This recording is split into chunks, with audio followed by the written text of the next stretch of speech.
Good afternoon, parents of future Word of Life Bible Institute graduates. My name is Phil Moser, and I'm going to introduce you to a few of the resources that your students will be using this year. A friend of mine is fond of saying that when you send your child to college, expect them to get a brain transplant and a heart transplant. The professors are going to teach them how to think, and their fellow peers are going to change their heart's desires. Being a Word of Life Bible Institute graduate myself, I can assure you that they're in good hands with the staff and faculty at Word of Life. One of the sets of resources they'll be using this year is a series called the Biblical Strategy Series. There are 6 booklets that they will read. Those small booklets will deal with issues like anger, anxiety, sexual temptation, self-pity, procrastination, as well as teaching them how to grow in their relationship with Christ. Those booklets will accomplish a couple of things on their behalf.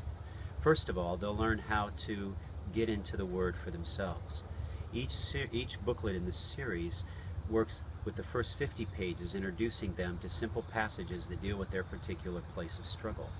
But the last 30 pages will introduce them to ways they can practice that, with prayer patterns, scripture memory verses, a Bible reading schedule, and different ways to walk in the Spirit.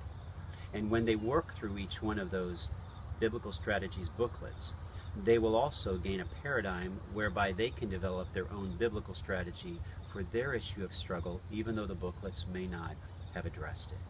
But there's a second way that this series will help them. They will not only be able to help themselves with the scriptures, but they'll be able to help others.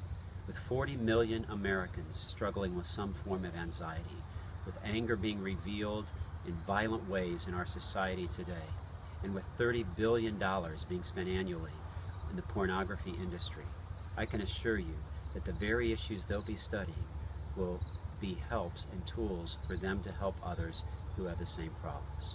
May God bless you as your students have their hearts and minds conformed to the image of Christ this year.